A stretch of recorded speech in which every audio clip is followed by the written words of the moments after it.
magnetic field perpendicular to plane inward.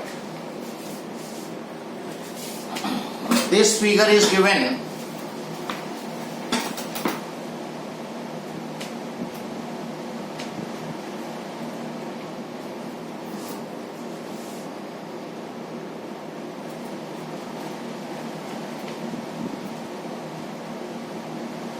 write down magnetic field is 0.1 Tesla.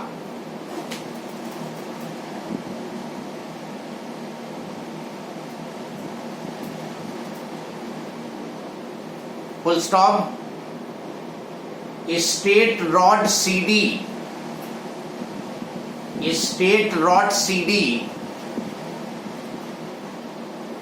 is moving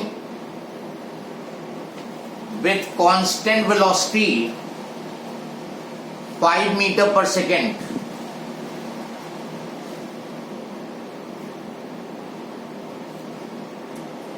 First part, how much EMF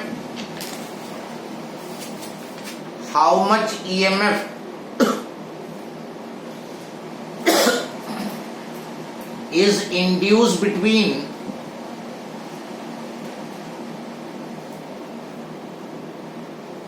the two ends of the rod CD.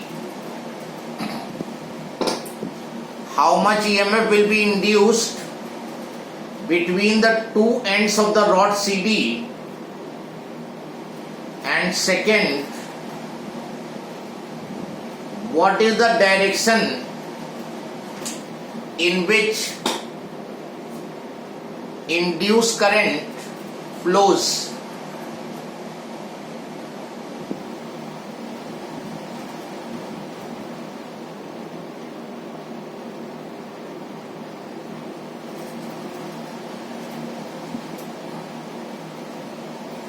Yes, rest thing is clear as in the previous question. PQRS is a rectangular frame on which CD wire can slide freely.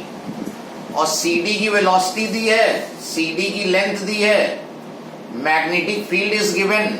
एक बार ये check कर लो कि तीनों चीजें अगर perpendicular हैं, then you can find the EMF induced.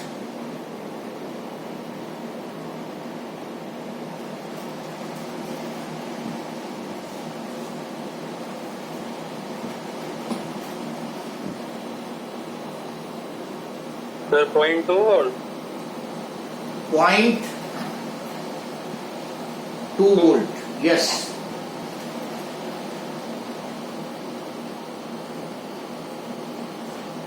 Then direction, tell me.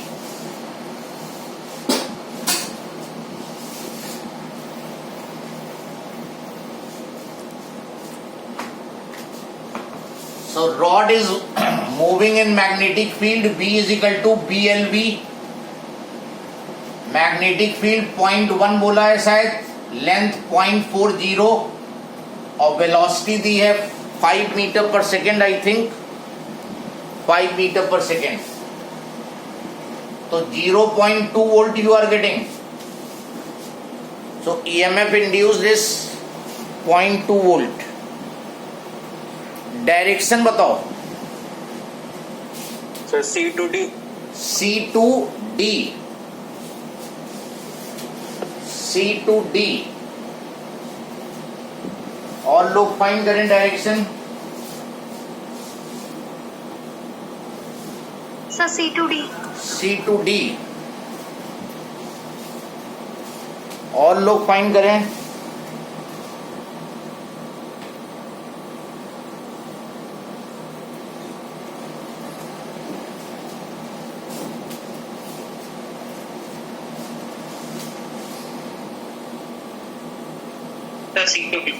C to D.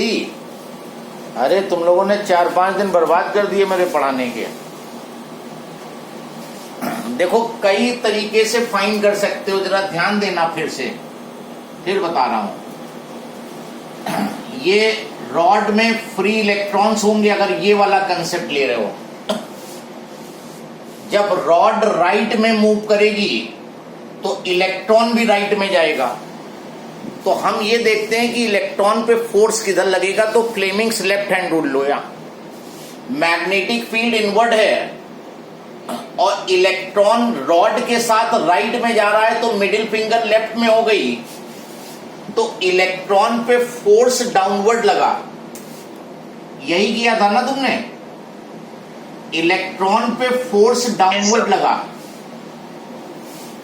Electron पे force downward लगा, इलेक्ट्रॉन सी से डी मूव करेगा।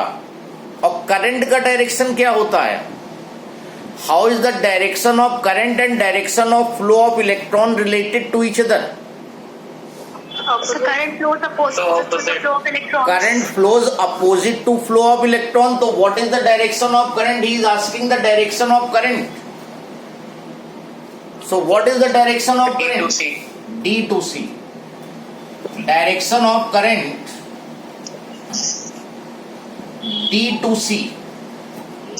Now एक चीज और देखो यहां पर, जब हमने लास्ट क्लास में मोशनल ईएमएफ डिफाइन किया था, तो मोशनल ईएमएफ में ये स्टेट रॉड थी मैग्नेटिक फील्ड में, तो इलेक्ट्रॉन यहां आके कलेक्ट हो जाता था।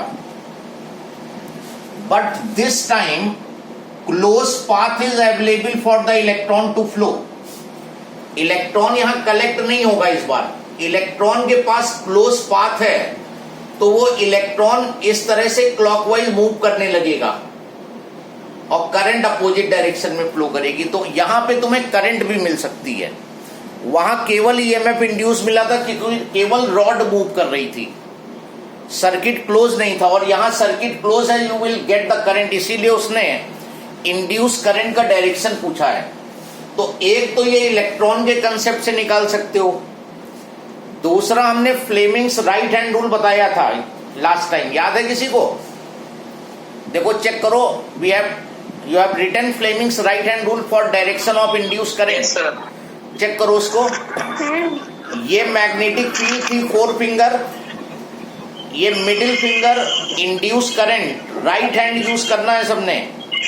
Magnetic field, induce current, motion of the conductor. Conductor right में मूव कर रहा है, देखो कंडक्टर राइट में मूव कर रहा है, तो थंब राइट में, माइक्रोफोन ऑफ कर दो जिसका ऑन है, microphone switch off, microphone switch off. Okay, conductor जो है राइट में मूव कर रहा है, तो थंब जो है राइट में लेना, मैग्नेटिक फील्ड के डायरेक्शन में मैग्नेटिक फील्ड, और ये इंड्यूस करंट डायरेक्ट देगा इस बार। देखो मैग्नेटिक फील्ड इनवर्ट और मोशन ऑफ कंडक्टर देखो राइट में, तो थंब राइट में, तो मिडिल फिंगर ऊपर आ रही है, तो direction of induce current D to C हो गया। ऐसे भी फाइंड कर सकते हो, you can find the direction of current direct by applying Fleming's right hand rule और by the electron concept. Whatever suits you, accordingly you can find the direction of induced current. तो right hand की जगह left hand लगा दिया था, और current का बता दिया डायरेक्शन। लेफ्ट हैंड रूल जो है वो चार्ज पे फोर्स निकालने के लिए है। Current carrying wire magnetic field में है, तो उस पे फोर्स निकालने के लिए है, राइट? और आदत लेफ्ट हैंड लगाने के लिए राइट हैंड लगाना। Right hand is for induce current. Okay okay, इसीलिए राइट हैंड हम कम बता रहे हैं, हम मोशन ऑफ इलेक्ट्रॉन से ही करंट पता करा रहे हैं। ओके देन, तो इस टाइप के क्वेश्चन जनरली एग्जाम में पूछे जाते हैं, इनमें ज्यादा मटेरियल नहीं होता है, बस छोटे छोटे क्वेश्चन होते हैं, समझने की जरूरत है। फिगर खूब बड़ी बड़ी दी होगी, उसी को देख के तुम्हें घबराहट हो जाती है। इस बार तो जिन्होंने एग्जाम दिया उनको कोई घबराहट ही नहीं हुई, सामने नोट्स कॉपी थी, बगल में किताब थी, और व्हाट्सएप पे ग्रुप बना था, खूब नंबर बटोरे। ओके देन, एक क्वेश्चन और लिखो, the magnetic flux through a coil perpendicular magnetic flux through a coil perpendicular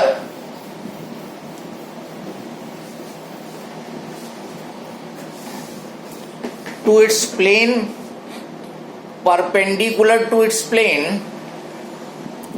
and directed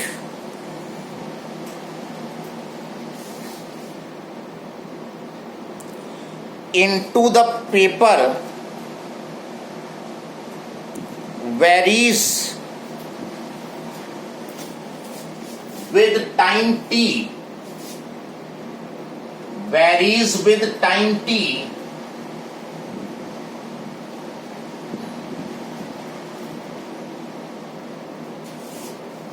bracket में in seconds, time in seconds,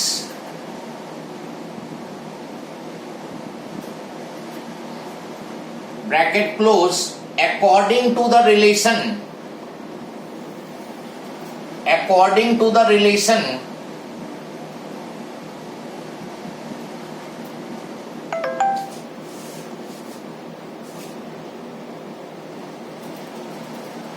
phi is equal to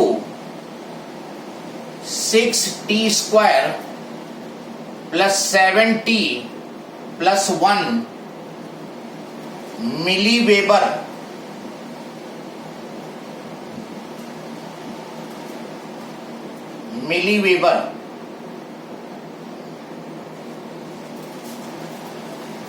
find the magnitude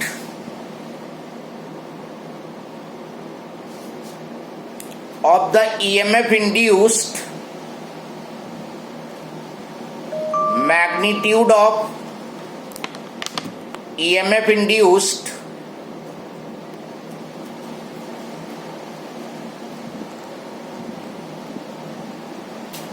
in the coil at t is equal to small t equal to, So in the coil? at t is equal to 2 seconds, t is equal to 2 seconds,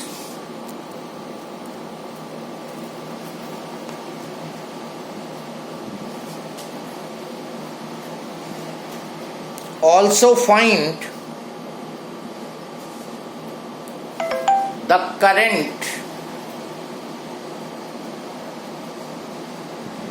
and its direction in the resistance R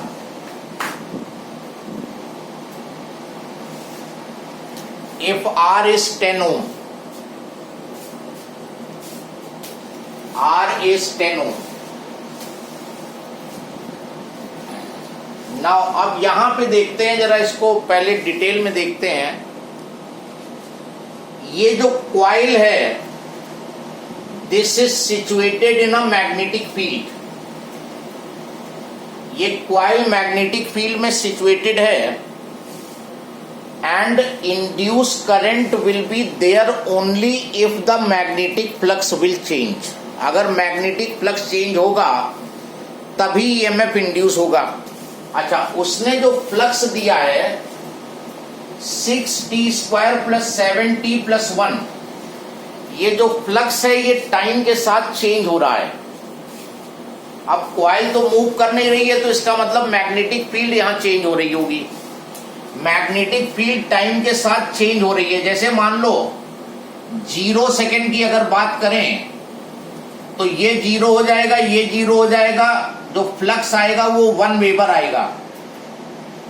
और 1 second के बाद 1 रख दो यहां पर, तो 6 plus 7 13 plus 1 14, flux 14 weber हो जाएगा. 2 सेकेंड पे अगर बात करोगे 24 हो गया, ये प्लस 14 प्लस 1 39 हो गया. इन दिस वे देखो टाइम के साथ फ्लक्स जो है वो चेंज होता जा रहा है. मिली वेबर होंगे सब. जैसे जैसे टाइम इलैप्स होता जाएगा फ्लक्स की वैल्यू चेंज होती जाएगी, और जब फ्लक्स चेंज होगा तो इस कॉइल में ईएमएफ और इंड्यूस करंट फ्लो करेगी। तो यहां पर यूनिफॉर्म मैग्नेटिक फील्ड ना होके चेंजिंग मैग्नेटिक फील्ड है, जिसका फ्लक्स की वैल्यू टाइम के साथ चेंज हो रही है। अब तुम्हें ईएमएफ निकालना है। क्वेश्चन देखो क्या कह रहा है कि magnetic flux through a coil perpendicular to plane and directed into plane of paper varies with time, flux is changing according to this equation. EMF निकालना है। How can you find the EMF here? बताओगे कोई?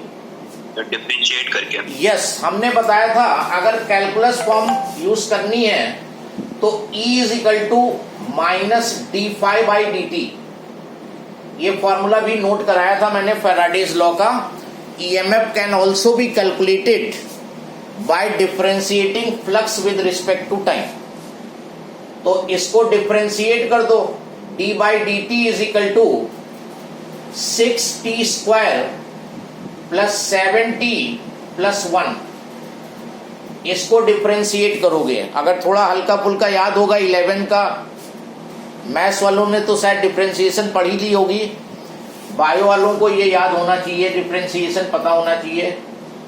6t² का करोगे तो 6 और t² का 2t होगा। 2t nx n-1 लगाया, और फिर 7 और t का t के रिस्पेक्ट में 1, और 1 का डिफरेंशिएशन 0।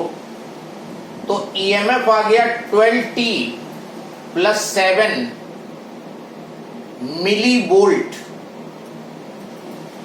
क्योंकि ये मिली वेबर था तो ईएमएफ जो आएगा वो मिली वोल्ट में आएगा। सर वहाँ माइनस नहीं होगा? कहीं पे मिस्टेक कर दी क्या मैंने? कहीं माइनस दिख नहीं रहा मुझे। माइनस d∅/dt होता है ना, तो माइनस छूट गया। हाँ, यहाँ तो लगा हुआ है, यहाँ छूट गया माइनस। तो this will be minus 12t, या सीधे माइनस बाहर ही रखो। ये लो, अब ठीक है, थैंक यू। छूट गया था वो। अब तुम्हें t is equal to 2 second पे निकालना है। इस समय ईएमएफ की वैल्यू निकालनी है, क्योंकि ईएमएफ तो टाइम के साथ चेंज हो रहा है 2 सेकेंड पे। तो at t is equal to 2 second t की वैल्यू रख दो। EMF is -12 into 2 plus 7 -31 millivolt. So this is the EMF induced at t is equal to 2 second. 1 second पे निकालना होता तो यहां पे t की जगह 1 रख देते, 3 सेकेंड पे निकालना होता 3 रख देते।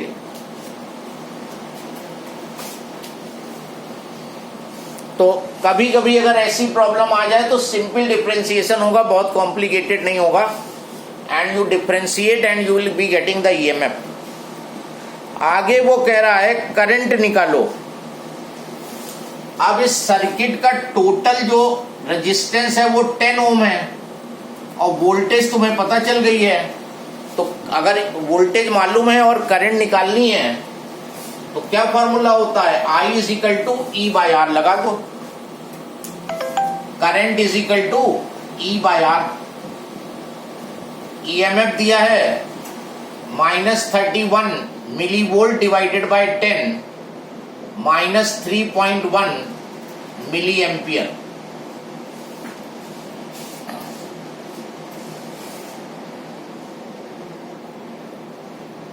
उसने क्वेश्चन में मैग्नीट्यूड ऑफ ईएमएफ इंड्यूस बताया है।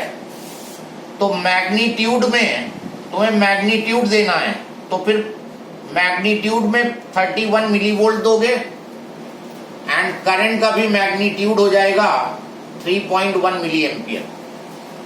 क्वेश्चन में वो कह रहा है मैग्नीट्यूड उसे चाहिए, तो मैग्नीट्यूड जो दोगे वो ये हो गया। अभी डायरेक्शन और बचा है शायद, देखो शायद डायरेक्शन भी पूछा है। हाँ, डायरेक्शन बताओ करंट का। Yes, sir. करंट का डायरेक्शन बताओ। चलो अब थोड़ा मेहनत करो, डायरेक्शन बताओ।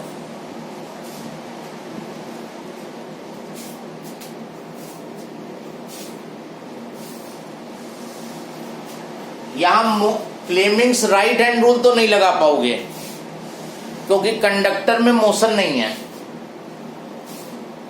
तो राइट हैंड रूल तो forget about the right hand rule. अब बचा वो लेंजेस लॉ बचा है करंट का डायरेक्शन निकालने के लिए। राइट हैंड रूल तो एप्लीकेबल होगा नहीं, लेंजेस लॉ अप्लाई करने की कोशिश करो।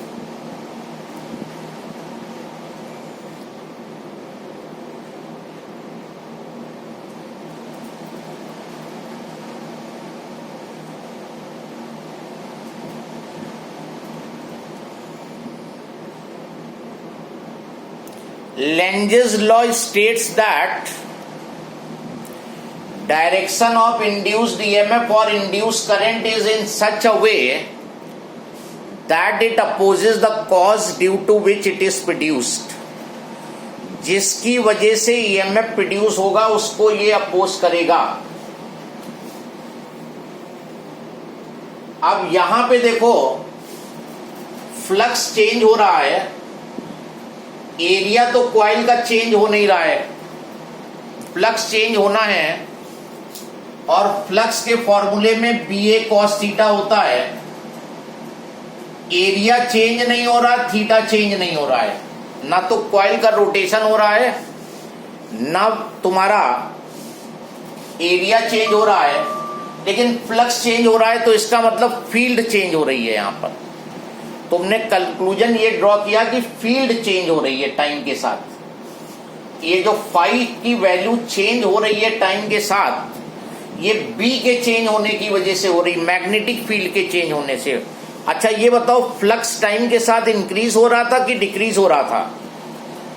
हमने कुछ कैलकुलेशन की थी, 0 सेकंड पे, 1 सेकंड पे, 2 सेकंड पे इंक्रीज हो रहा था। फ्लक्स जो है टाइम के साथ क्या हो रहा था? इंक्रीज हो रहा था। इसका मतलब टाइम के साथ भी इंक्रीज हो रहा है। इंड्यूस करंट इस तरह होगी कि वो फील्ड को इंक्रीज होने से रोके। तुमने पहले ये कंक्लूजन ड्रॉ किया कि टाइम के साथ फ्लक्स इंक्रीज हो रहा था, ये फ्लक्स इंक्रीज हो रहा है, एरिया चेंज हो नहीं रहा है, ओरिएंटेशन चेंज हो नहीं रहा है।